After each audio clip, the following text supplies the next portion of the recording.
Well, I'd like to welcome you back to another episode of The Uneducated and Untrained Pastor, and I am your host, Pastor Ronnie Qualls out of Bow Legs, Oklahoma. I got something on my mind here lately. I've heard a lot of people talk about this in the past, and it's something that I think about a lot. I guess you could title this episode is, do we need more churches? I live in the state of Oklahoma. It's not the most populated state there is, but I did a little research, and I looked at like Oklahoma City area, Tulsa area, and then I did the town that's closest to me that's of size. So I want you to listen to this. In Oklahoma, just of the Southern Baptist churches, there are 1,700, okay? Now, I want you to know something. This was a study done in 1983. I think I saw something a little more recent that put it up closer to 1,800. But 1,800 churches, Southern Baptist churches, just in the state of Oklahoma. Now, folks, we only have a population of about, I think we're about 3.5 to 4 million people, something like that as a state. But listen to this. In Oklahoma City area, and keep in mind 1983, Oklahoma City had 250 Baptist churches. They had 140 of which were Southern Baptist. In the Oklahoma City area, they had a little bit over 500 total churches in 1983. The Tulsa area, I'm not sure the date on this one, but it was over 500 total churches.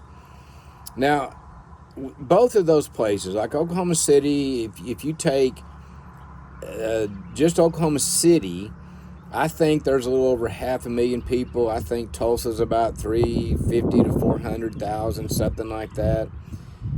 So you could say, well, there might be a need. Just take the town of Ada, Oklahoma, who has a population of just about 16,500 people, okay? In the Ada area, there's 94 total churches, and I'm just telling you what this stat came up with. 33 of which are Baptist. Now, I don't know, they could be all flavors. I don't know if that was Southern Baptist or just Baptist, but in Seminole, Oklahoma, this is the town like where I basically live. My address is Seminole. Now, Bow Legs to Seminole is about 5 miles. So, Seminole has, I guess we only have about 30 total churches, and I'm thinking this is inside city limits.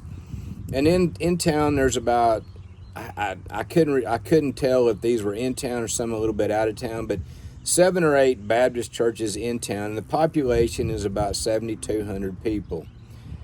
Now, in the state of Oklahoma, total churches was over 5,300 churches. So it does beg to ask the question, do we need more churches? Now, a lot of times I've got friends that are all about, starting a new work, starting new churches, things like that. And I've got other friends that will say, no, we've got plenty of churches. We need to do things like, just go in, send out pastors into the churches that are already there and revive those things, revitalize them and such. And I'm not going to argue against either one of those points, okay? Now, a lot of times when we do this, you got to ask yourself the question, like, why? What are the reasons that people would want to start new churches? Okay, so if we're going to plant new churches, what would be the reason behind it? Well, probably, now I don't know this for a fact, but probably number one on that list would be church splits. And probably under the heading of the church, some of the church rose up and ran the new pastor off, and the other side of the church, they loved this guy. And so what happens is this guy feels called to this place. Maybe he's been called to this town, this area. That would be his testimony. And this church ran him off. And why? Because he's going to say, and hopefully it's true, that he is trying to just preach the truth, okay? Now, there's a lot could be argued on both sides of that. Sometimes guys come in and they're going to change things at a moment's notice, and that's not always the case. Sometimes it's just, who knows what it is. But let's just keep it on a church split and the pastor leaves. And what happens is a lot of the people that wanted him to stay will rally around him and say, hey, let's start a church on our own. We don't want to be part of that. So then all of a sudden you go from one church to two churches in the same area. Well, sometimes new church plants start because you get in the bigger cities and the city just continues to grow. I mean, like, people drive by and say, man, when I was a kid, this was all out here in the country. We hunted and we rode four-wheelers, whatever. But now it just looks like any, major city. And so they go in, some large church in the city. A lot of times will send people out and they'll start a new church. So that one's kind of understandable. You got new areas, Some people are, let's see, I got a list here today. So most times I just kind of shoot off the cuff, but today, so the next one is, I've heard this before. We want to reach unchurched and be evangelistic. And what they're coming out of is like they're in a church that really isn't trying to reach anybody. They're just kind of stagnant. And so I've actually been, I know some people that did this years ago. Their motto, if you want to say it, was, we want to reach the unchurched and we want to reach the lost, And they felt like in their church that was not happening. Some people just feel like we need a fresh work. And this is where you get a lot of these new names of churches, like, not to pick on anybody, but I've seen things like, the Journey Church, or over in Ada, there was one called the Legacy Church. I don't know what legacy is there if you're a brand new church. I mean, I always thought that was kind of funny, But though, we kind of come up with these really creative names and stuff of our churches. Well, another reason that people, want to do start a new church is sometimes people feel like they can't find a church that suits them. Now, there could be some legitimate reasons for that, and there also could be like, hey, you need to grow up, Christian. You're not going to find a perfect church. Matter of fact, can I tell you something? You're not going to plant a perfect church. As long as you have people, yourself included, it's never going to be perfect. So what you have to do is you just have to, you have to find out, do I agree with what they teach here? Can I submit to the leadership? Can I submit to the beliefs of the church? Am I going to be committed to come to this church? There's all kinds of things like that you need to find, So let me just explain something about finding something fresh and something new. It doesn't take much. It don't take too long, and you're no longer fresh and new. Okay, you're going to wind up just being just like what you came out of after a while. Cultural relevance. Oh my goodness, here's a fun one. You see this all the time. You've got your specialty churches, whether it's cowboy church, biker church. I don't know. I've seen all kinds of stuff out there. I saw the other day, somebody told me about their cowboy church, and then the sign had to say, not just for cowboys. Well, it started off just for cowboys. If I understand cowboy church right, it started off because guys wanted to rodeo, and so rodeos often take place over the weekend. That would include Sunday. So they kind of, and I could be wrong on this. If I'm wrong, you can leave it in the comments. If you're listening, if you know me, call me, text me something and say, hey, Ron, you don't know what you're talking about. This is what I understood, though. Biker churches, why did they start? Well, I guess, I don't know what bikers were doing on Sundays, but for whatever reason, they didn't feel welcome or something, so they made biker churches. And look, if you have those churches, I'm not picking on you. Do your best you can. But the point I'm trying to make is when you're trying to be culturally relevant, our culture changes so fast you can't keep up, friends. Okay, it ain't gonna happen. Some people are just tired of the same old thing. It's like you've been going to church and and you're just tired of it. And it goes back to that, probably finding something new and something fresh. Some of my points may overlap, may even be saying the same things with different words. Sometimes it's just the fact that the church you're in is just dead. I mean, they don't want to grow. They don't want anybody in there to preach that will challenge, that will really teach and cause the church to grow. It's like we're going to find some old retired dude that just doesn't care no more. He's never going to rock the boat. He's not going to challenge. And so your church is just dead. And I can understand, wanting something new. Sometimes the reason when people want to start a new work is because of doctrine and theology. It's like what we're in, all of a sudden somebody comes to some deeper understanding and they're just feeling like they're just not being fed. And maybe they're not. And so it's like all of a sudden, maybe they're a Sunday school teacher and they're really starting to teach deeper things. And some people rally around them and say, "Hey, you need to do this on your own." That happens a lot of times. And then there's the relational and intentional type mindset. A lot of the churches, people just show up on Sunday, and a few people show up on Wednesday, and you can, after a while, you could almost just write the names down who's going to show up on the Sunday night, the Wednesday night. But then Sunday morning, you're going to have your main crowd, and that's all they really want. They're not very relational, meaning they go to church with one another. They're all acquaintances, Most Baptist churches, not ours, but most, do that meet and greet thing.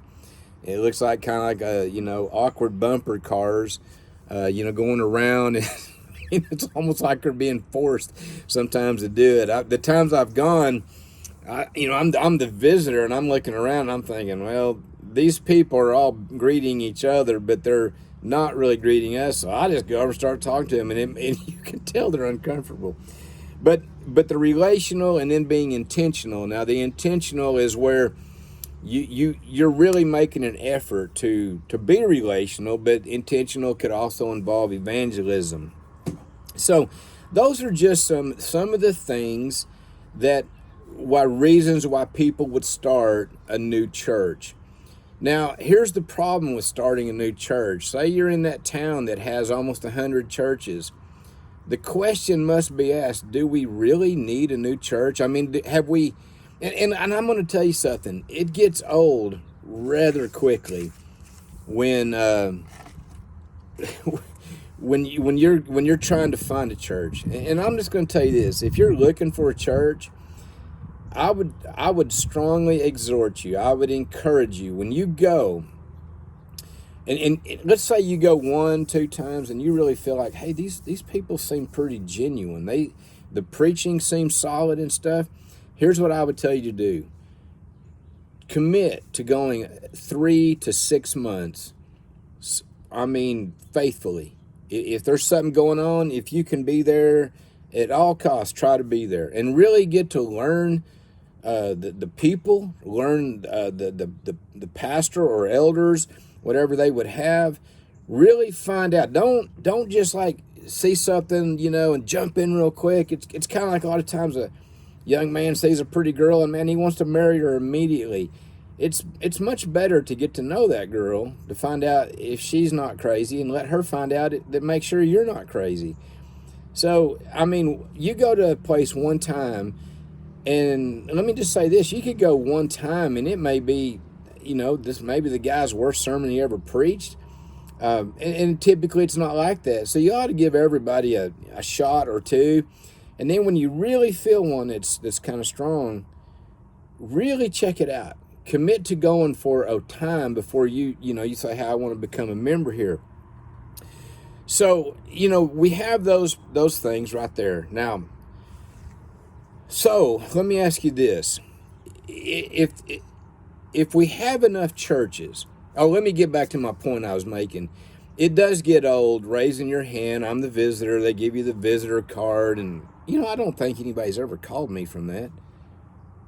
I don't know. I can't remember right now, but I filled them out. I didn't want to fake it, so I did fill them out. But it gets old, and think about it. If you were going to give a church 3 months, and let's say you've gone 3 months and you get to the end and you're like, I don't think this is for us. Well, then you go to another one, man, that's in a year's time, that's 4 churches. And if you got to the end of that year and you're like, wow, none of these really feel like what I need, that could get old quick. I do understand that. And I'll tell you another reason that people like to, the idea of having a church plant, a new startup, is when you go to a church that's been there for a long time, there's tradition you have to deal with, the belief system, however that would be, and basically when you bring up traditions, basically the problem could be this. It could be the traditions trump Scripture oftentimes. So many people in churches today, and I'm not picking, listen, if you're a Bible scholar, man, praise God, but let's be honest, most people in churches don't really know their Bibles. They're pretty much biblically illiterate. And so, when you do a church plant, you can start from the ground, like the foundation of it all. You can say, this is what we're about, and it's all clear. I mean, a lot of times you walk into a place that's been there a long time, and it's kind of hard to figure things out sometimes. And it's almost like you got to hit a reset button and let's just start over. That's kind of what we did here at Bowlegs. I came over here almost 6 years ago, and it was kind of like, I can't operate off what other people have done, especially when I'm looking at a church covenant. I mean, yeah, the church covenant and the bylaws and stuff. And not only did I not agree with all of them, but some of them were just unbiblical. Now, I'm not putting the blame on anybody here, but what I'm saying is as a pastor, I have to examine these things, and I'm like, yeah, this one ain't going to work. Now, it wasn't an overnight thing, though. It took about 2.5 years of being here, teaching through what being a faithful church member is, what it is to be a part of a covenant membership church. It took some time to get all that done. And we're there today. But you know what we did? We have a new we have a church constitution, we have a new covenant. We have, new things set to where everybody that comes in, now we take them through that and we say, hey, this is what we are about here at Bowlegs. And so if you want to come here, here's you a thumbnail sketch of what we're like, at least on paper. Now, we need to be living up to that, church, but at least on paper, here's what you should be able to expect. And this is what we would expect from you. And if you don't like that, well, we're probably not the church for you. You don't hear too many preachers say that. No, it's all about numbers. But I'm saying, look, I want people to come in and be on board where we can have real church unity in our local fellowship here of Christians. So let me get to the second one. So why not stay and fix the problem? You're in a church, and I do believe this, man. Too often people get a little disgruntled real easy, and it's not hard to get disgruntled with the pastor or, the whatever, it is you're dealing with. It could be, we just can't stand the song service here. We want to do this or we want to do that, Well, think about this. Picture yourself trying to lead something, and you've got a team around you. If every time somebody didn't like something you were going to do, you was trying to lead in a certain way, and they left, man, you just don't have nothing, do you? Well, I'm going to suggest this. Before you just jump off the boat and leave the ship behind, why don't you really commit to trying to be a solution? Now, being a solution does not mean you get to go up and tell the pastor everything he's doing wrong and what he needs to be doing. At that point, you got to ask yourself, who is the pastor here? Because it sure sounds like it might be you, or at least you're a really strong backseat driver. But here's the thing. stay and fix the problem. And I'm going to talk to you pastors. Pastor, you go into a church, oftentimes you know there was probably issues when you got there. Listen, just because it's now focused on you doesn't mean it's time to jump ship either.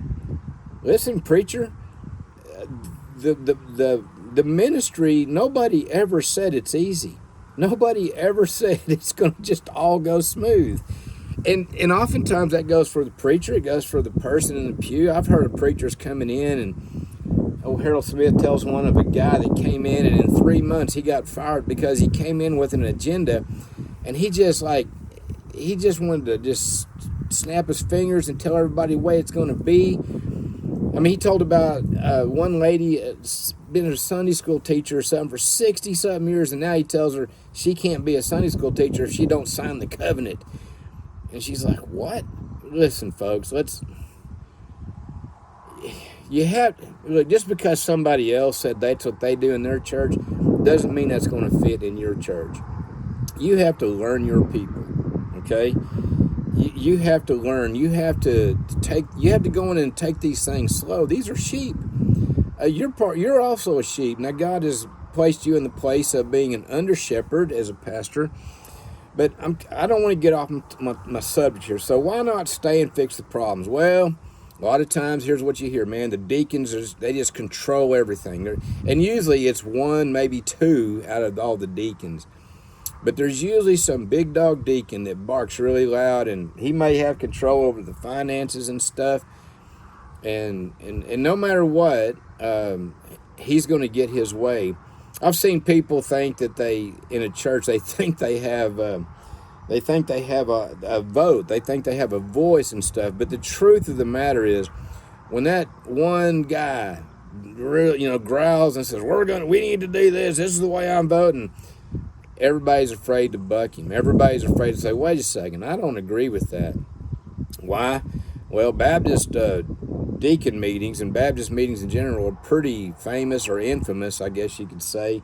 You've heard of people physically throwing hands at these things.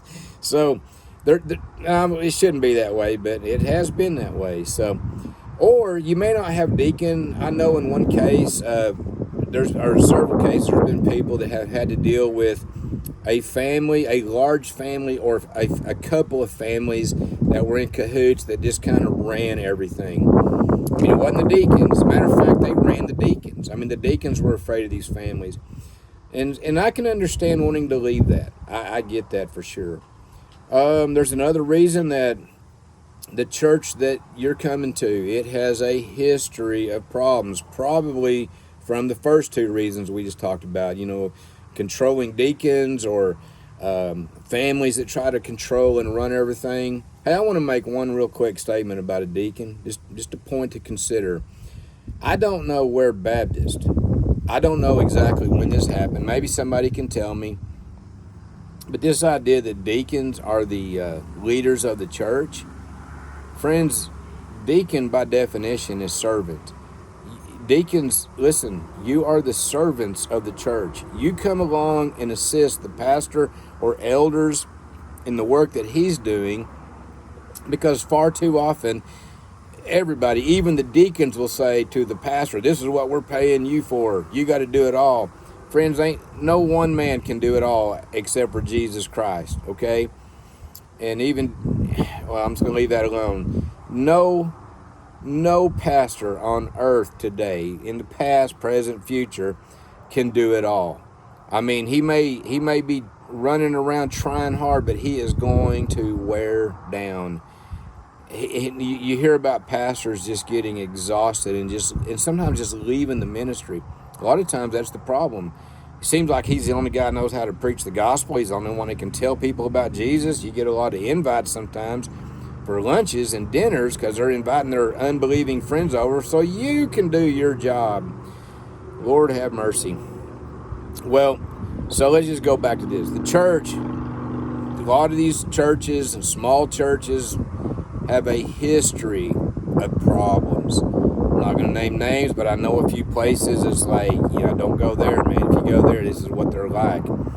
Well, I'm going to say that. Well, I'll leave that alone for now. Okay, another problem that you have, why not stay and fix the problem? Because you have a revolving door or a merry-go-round of pastors. They're there for a year to 2 years, you know. I think they say the average right now, and this may be amongst Baptists, it may include everybody, a pastor will stay somewhere about 18 months. A lot of that has to do with the very fact that they're getting run off.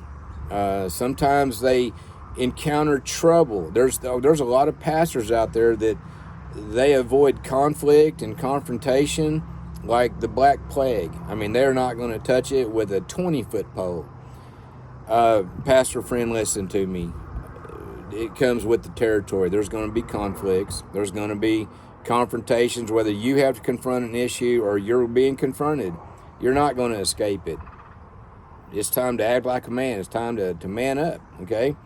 And not like you're going to punch somebody out, but you need to man up as a Christian, as a pastor, what God has called you to.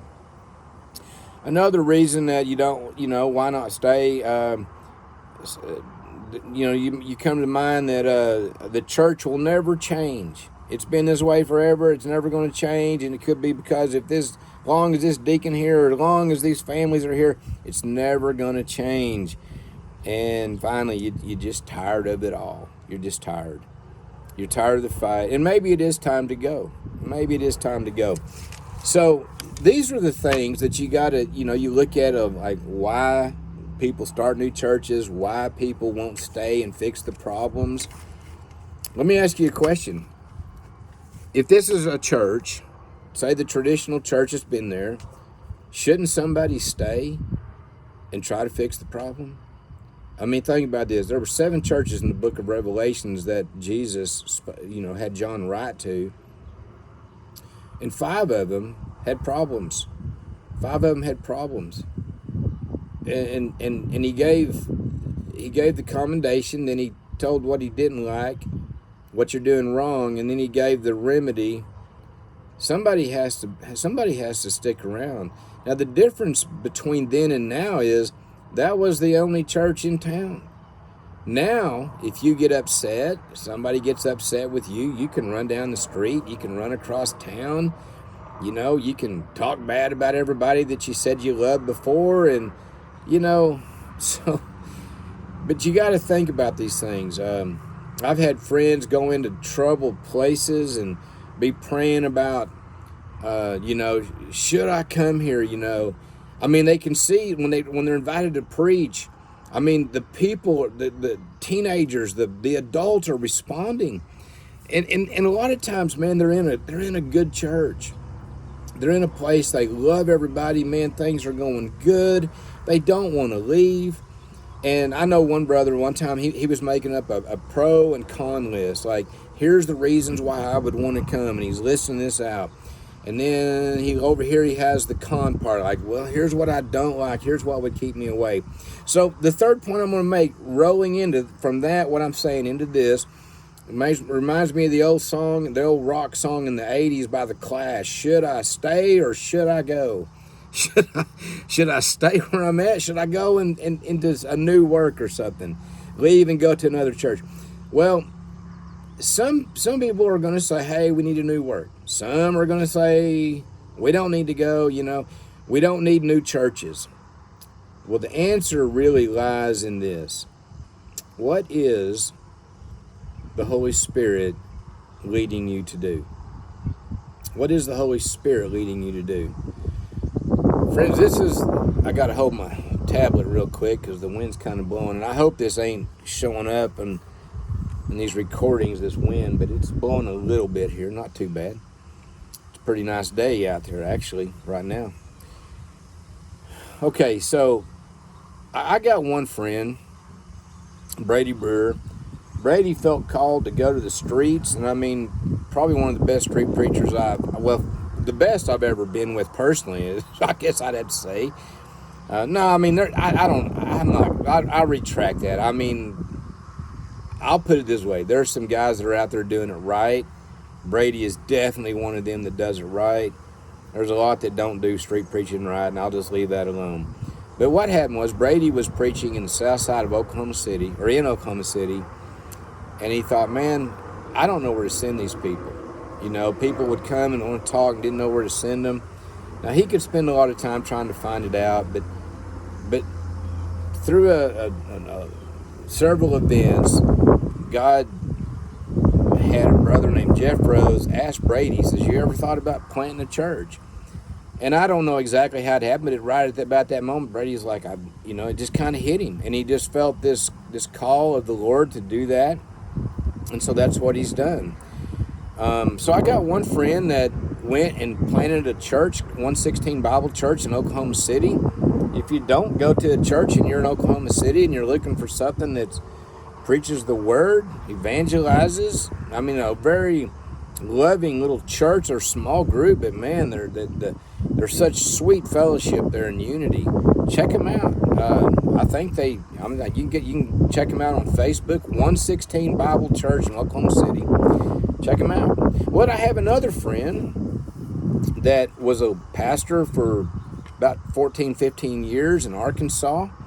And this is a guy that I don't, it's just one of those things, why and how God works is only God's business. But Brother Harold Smith, he gets a lot of calls from other pastors and such. And man, he would get a lot of calls from churches, somehow getting his name and number and saying, hey, our church is struggling. Can you help us?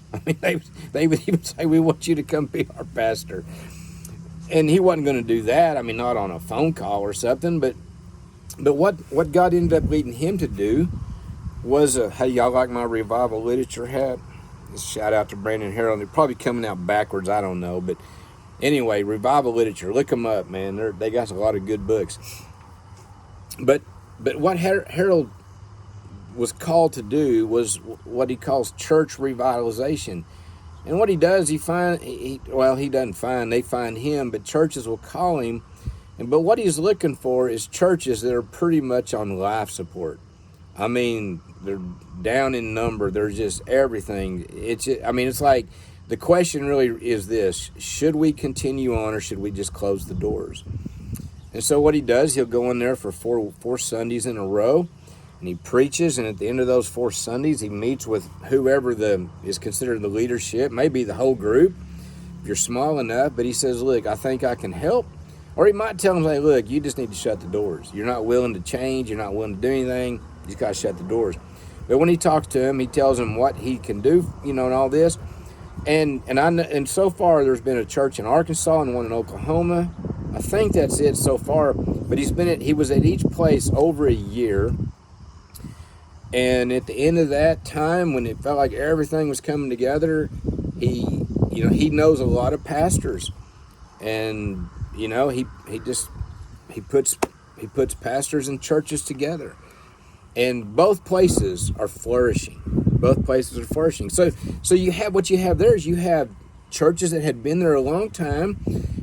I'm not going to say they were problem churches. I don't know the whole story, but obviously, if you're down to 6 or 10 people or something, there's probably been some problems. You've probably run through a lot of pastors. I know the other church, it was a bad deal where I think the pastor founded the church, was there a long time, but then I think he thought the secretary was cute or something, and the rest of that story. So there was problems. Well, myself, I'll just be honest with you. I was in a church over in Ada at Sovereign Grace Bible Church. We were a small church in Stratford prior to that. We were just Grace Bible Church. We didn't feel like we had to qualify the grace. I always like to joke about that. But Sovereign Grace was in Ada. We were 16 miles apart. In a long line of events, God caused us to merge together. It wasn't one church taking over. It's just two small churches coming together. And man, we were there 5 years. We loved it. Here's what I was looking at. This is at about the halfway point, maybe even before that. Me and my wife had gone to Ireland on our 30th anniversary in 2015. This is the same year we merged. And man, I just had this burden in my heart. I got over in Ireland and I'm not seeing any churches hardly. I'm seeing, a bunch of Catholic stuff. And then I started talking to people and they're like, well, Catholics are on the decline because they had a priest that was molesting everybody. You know, it was a bad deal, and they loved this priest. They thought he was the greatest thing since sliced bread, and then they find out if you can't trust this guy, who can you trust? So atheism is on the rise. Anyway, long story short, I don't want to get into that story. It's a whole other story, but the bottom line is me and my wife was praying every night together about, you know, going to Ireland. God, is this your will? Is it not? See, that's where my heart and my passion is, man, in missions and evangelism. I'm a pastor, but man, that part about, you know, when he tells Timothy, do the work of an evangelist, I love that stuff. You know, planting new churches, things like that. Now, let me tell you what I never wanted to do. I never wanted to go into an established traditional church. I wasn't raised up in church. I don't really know the system, for one thing. But I didn't want to do those things. I didn't want to deal with all the tradition. I knew enough people that would tell me things, and I would just shake my head like, does anybody there read the Bible? How does this stuff happen, you know? Well, guess what? God didn't take us to Ireland to do some new work. That'd have been awesome in some ways. But what he did do was he did open the door and brought us to Bowlegs, Oklahoma. First Baptist Bowlegs in Bowlegs. Bowlegs has about 500 people in it. Friends, we are the only Baptist church in Bowlegs. We can drop that bragging right first and just say we're the only. You know, I don't see much competition coming from a Baptist, you know, anytime soon. But who knows? You never know. But, so that's kind of my story. I didn't want to go to the places that had been, but that's where God put me. So to answer this question, should we plant a church? You know, because it's like you could say this. You could say, do we need any more churches? Well, let's be careful there. There's a lot of buildings out there, and it says church on it. But, man, friends, I mean, think about it. You walk into these places, and you got to ask yourself, are these people even Christian? You know, in a lot of places. So, do we need any more buildings? Maybe not. And I'll give you one more thing. I just mentioned how that our small church in Stratford, we merged with the small church in Ada. We was 15 miles apart. 15 miles ain't far to drive. But I'm going to tell you something, friends. Listen to me. Some of these churches are small and they're struggling and they're doing things, and some of you folks are close enough together. You need to get rid of this pride, and you need to start really seeking about, hey, maybe we could merge together. Maybe our two churches could come together. But here's what you have. Someone, oh, this is my church. My daddy put the pews in here, blah, blah, blah. You know, and it's like, oh, nobody's... Gosh, man, where's the humility? Where's that whole part about, you know, honoring your brother, you know, putting him above you? I think we forget sometimes this is the Lord's work, and we start thinking it's our own. Friend, that's just a building. That's just a name. I don't care if you've been there since 1896. It's just a name that can vanish in a heartbeat, and it doesn't diminish anything that the Lord has done, and it's not going to increase it if you continue on somehow. So there's a lot of places, though. I mean, I know they're kind of out in these rural areas. You'll have a church, and they ain't 10 miles apart. And they both running about 12 people. Friends, I know of a place in our areas, there's like 3 churches really close. And all of them are running between 10 and 20 people. And they're just struggling. They're having a hard time finding pastors. You know that you could all take the best location, the central location. It ain't gonna kill you to, oh no, we don't get to go to that building no more. So what? So what? Get over it. Okay, I'm kind of venting and ranting a little bit right there. Here's some things you need to know, whether you're going to start a new church or whether you're going to go to an old church. And when I say go to an old church, that could be for a pastor, the old established traditional church that maybe has a lot of problems. Either way, listen to this, either one of those is going to be work. That's the first thing you need to know. It's going to be a work. If you're lazy, just stay home, okay? It is going to be a work. Listen, Pastor, people are not going to like all of a sudden hear you and just fall down and, oh, we've been waiting on the man of God.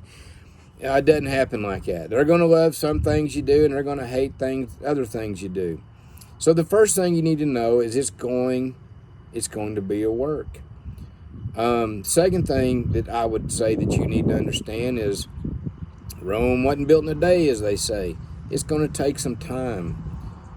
And, you know, when I came here, I had asked the deacons a question. We was talking about support.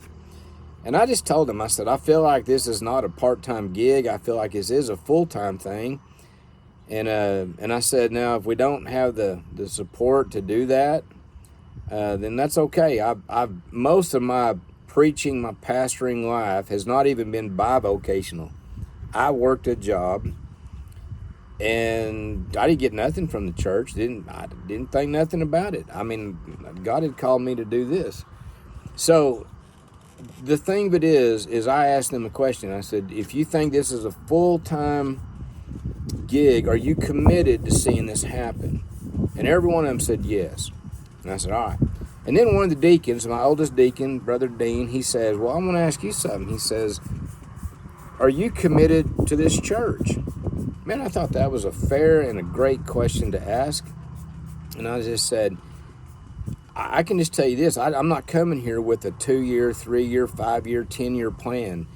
I'm just here either till I die or until I believe that the Spirit of God is telling me to do something else. So you just need to know this. Whatever the work is, it's going to take time. But all the time that you have is the time that God gives you there. So while you're here, remember that first point is it's going to be a work. You work on it. You work on the things that need to be done. You do that with grace. You do that in the way that the Spirit of God is leading you. The third thing is this. It's going to take patience. Okay? So patience is going to run right in there with time. You have to have a patient spirit about you. You know, I know every preacher out there just wants to preach a difficult message one time and everybody just shouts hallelujah and they all get it. Well, I don't know if you've ever, been reading in the Old Testament and you think, man, I just read that same stuff a few chapters back. And then it's here again and then you get to another book and it's like, that's the same stuff. I don't know, man, but it sure seems like to me it's like we read that stuff over and over because it's like the Word knows we just don't get it on the first time. So it is going to take patience. I didn't have this one in my notes. I do have, the fourth point is commitment, but I'm going to add perseverance to patience. Patience is just that part of just being still, and it's just patiently waiting, okay? And then that waiting, I'm going to couple that with persevering, because the persevering is the continuing in the work while you're waiting. And what are you waiting on? Well, you could say, I'm waiting on this bunch to get it. But really, the truth is, God's going to do everything in His time. He's not on your time schedule. If God called you there, you're on His time, okay? And if God says, hey, this work is going to take 30 years and you're going to be here for every bit of it, then you just need to be there for every bit of it. You need to be working. You need to be, it's going to take that much time. It's going to take your patience. It's going to take your perseverance. And then fifthly, now I've added one, there's going to be a commitment. Are you committed to this work? Because a lot of times guys get there and they feel like nothing's happening.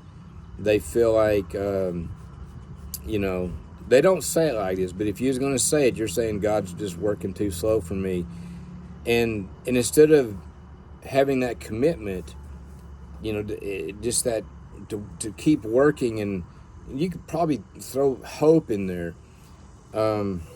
They just kind of get lazy in the job, and it's just like whatever, that's not being committed. That I want to be a committed pastor. I want to be committed to the work, but I want to see all the people being committed to this same fellowship of believers. So, I was over in Ireland oh man, what was this? Me and my wife went over 3 times. 2015. My wife's out here cleaning windows right now. You remember that time, the second time we went in, what year it was? Was it 2017, 18? She's afraid to speak and be on video, but I put her on the spot. She don't know. But it's somewhere around that time, and we went to a place called Roscommon, Ireland. We met with a couple of pastors. One was Michael Walsh. He was the pastor there at Roscommon. And then there was a brother from Westport, Ireland, way over there on the west side. And I think he pastors Calvary Church or something like that. Anyway, his brother's name was Podge McKelvey or something like that. I don't know how to pronounce it. But I asked Podge, I said, now this is when we was praying about coming over to Ireland. I said, if somebody was going to come to Ireland and do church planting, do mission work in Ireland, what's one thing they need to know? And this is what he said. He says, church planting in Ireland is like plowing granite. It is long and it is difficult. I think he said it's long and it's hard. You take a piece of granite. I mean, he said that's what it's like. And he told me that he said he had been pastoring his church. I want to say, I think he said 20 years at that point. And or maybe 15 years, but I think it was 20 years. And I think he said he had about 15 to 20 people in his church. You got to realize, man, Christianity, evangelical Christianity is very, very, very much the minority in Ireland. And this guy had been pastoring this church. And I want to tell you something. When you're an American and you hear something like that, you're thinking, man, it's time to stop that work, man. God's not in it. Friend, you got to stop thinking like that. If God's called you to something, you don't measure success on numbers. You don't measure success on your buildings. You don't measure it on whether you have a coffee shop in your church or not, or a gymnasium. If God has called you to the work, you measure success on this. Are you being faithful to what God has called you to? Are you being faithful to that? Are you are you working? Are you realizing it's going to take time? Are you patient with patience and perseverance? Are you continuing, and are you committed to the work? Because I'll tell you this, to do true ministry, it's not just in Ireland, and it's not just in Ireland for church planting. Every place is like trying to plow granite. It's going to be a long work. It's going to be a hard work at times. But you need to know this, there's going to be setbacks and there's going to be victories. Okay? You're going to have them. You're going to start off in a church plant, and there's going to be people on board, and then all of a sudden those people just start falling off, man. We just feel like we need to do something else. And I see this a lot of times in church plants, especially here in America, but I see it even with missionaries going overseas. We've watched too many movies where it's like, you see the movie unfolding and you see the difficulties and the people really, hunker down and they start doing it. And then usually a popular song is played and everybody's laughing and, they're building something or who knows what. And by the end of that song, this last final trial is coming and they win, and happily ever after. We've watched too many of those, 2-hour movies, and we think it's going to be like that in the field that God has placed us in. Yeah, there's going to be a lot of good songs that we get to rejoice in, and there's going to be a lot of songs where we're going to cry in. It's going to happen. You're going to have setbacks, and I'll say this, even if you come to a church, you're going to start off, and there's going to be people that love you. So thankful you're there. I remember George May down in Lawton, he keeps a paper on his desk. He's one of the elders there at, I think it's called Christ Fellowship. George, forgive me if you ever see this and I got the name wrong. But he keeps a letter on his desk to always remind him. Because this lady had wrote him this letter, and I mean just thanking him, praising God for him, just how much she loved that he was there. All this, I mean just lavishing this love, just praising God for him being there. Later on, it was quite the opposite. I mean, they left. I mean, she called him everything but a preacher, and I don't know how the, and George may be going, well, it wasn't that bad, Ron, but basically it went from, man, these people love me to these people hate me now. So there's going to be setbacks. You're going to have that. You're going to have people that you start with that you don't end with. And it's going to happen. So there's going to be difficulty. There's going to be rejoicing. But, when we get to the end of this, it really comes down to this. Do we need more churches? Well, only God can be the one that says that. I know that the 7 churches that the Lord had John write to in Revelation, they ain't there now. He did tell him, he said, if you don't straighten up, I'm going to take your candlestick out. You need to remember something. I don't care what tradition, I don't care what legacy your church has. God does not need us, okay? We need God. If God says, hey, I need you to go start this church. I want you to plant this church. I'm going to bring people to it. Then you go do it. If God tells you, you need to go to this old church that's been here forever. I've got people there. I need you. I need you to go and be the voice that gives the message. You go do it. You could be a person that's leaving a church, and and you may be in the biggest, fanciest church in town, and you're just like, man, something just ain't clicking here for me. And God may take you out there in the back roads somewhere to some small little old church. And we always hear this all the time. I mean, the youth group's running about 65 to 70 years old. That's who we're sending to the church camp this year.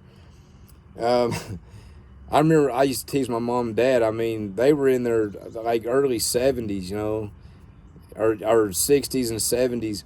I think Dad was in his early 70s, Mom's in her 60s, and I said, man, you guys were the youth group at your church, Well, so what happens is a lot of times we look at these older people, and it's just like we almost go like, yeah, I don't want to go there. It's just a bunch of old people.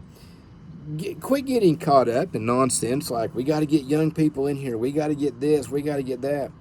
You just need to go preach. You just need to go and serve in the church that God is calling you to. I don't care if you're in your early 20s or you're in your mid 20s and you got 5 little babies, If God tells you to go to this church with a bunch of old people, guess what? There's a reason God wants you there. There is. And we do the pros and cons list way too much. We suit our own desires way too much. So I'll just say it like this. If you was wanting me to say, we don't need to be doing church plants, I ain't going to say it. Sometimes we need them. If you want me to say we need to get rid of all these old churches, where your grandma goes, well, I got news for you, friends. My wife is a grandma now, okay? So I kind of like the church that my grandkid's grandmother goes to, all right? And I kind of preach there a lot too, so yeah. Sometimes maybe the preacher's crazy, but just because your grandma goes there doesn't mean it's not a great church. I'll give you some other things. Quit getting in your mind, you got to have a certain genre of music, a style of music. People got to dress in a certain way. I'll say this, when it comes to music, here's the rule of thumb I'd say to keep. Sing songs that glorify the Lord. I don't care if you're using the old hymnal. I don't care if you're doing some newer type stuff. Sing songs that glorify and praise the Lord. You want to talk about, like some places like, people want everybody to wear a suit and a tie and a dress and all that. Okay, just don't get legalistic about it. Other places go completely the other side, and they want to be all, we can wear a T-shirt. I remember this one church, all the people there wore overalls for the most part, all the men and the old men especially, and they would get up and preach about the guys that wore a suit and tie and how they had pride in it. But they say, but not us. We'll wear overalls. It was pride. I mean, it's hard to escape that pride thing sometimes. But I will say this about the way you dress. Dress in a way that would honor the Lord, okay? I'm not saying you couldn't wear a T-shirt. I've always been a T-shirt kind of guy. And I very rarely wear a suit and a tie. There's occasion I will. I do wear a suit jacket a lot of times, and sometimes it's a little hot, but I do it. It's kind of to camouflage how chubby I am. I'm a little thick, you know.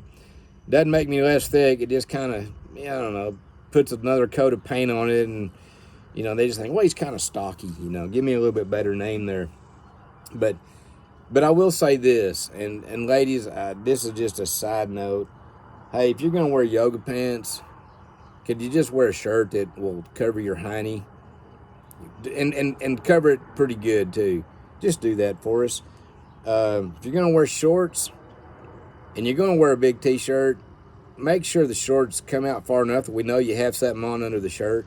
That's just a couple of things you could think about.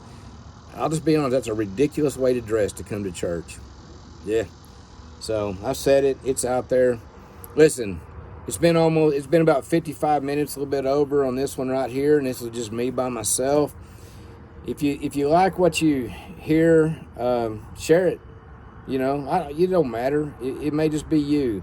You can give it a thumbs up. You can give it a thumbs down. You can do whatever. You can leave a comment or not. I do like it when people leave comments. Just let me know that, hey, because listen, I don't have to do this. I mean, sometimes I think ain't nobody listening to this anyway. And about the time I think that, somebody will text me or call me or leave a comment and say, man, that really blessed me or something. I'm like, well, okay, maybe it's just for that one guy.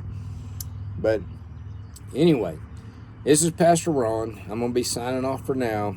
Pray that all you have a great and blessed day. See you next time.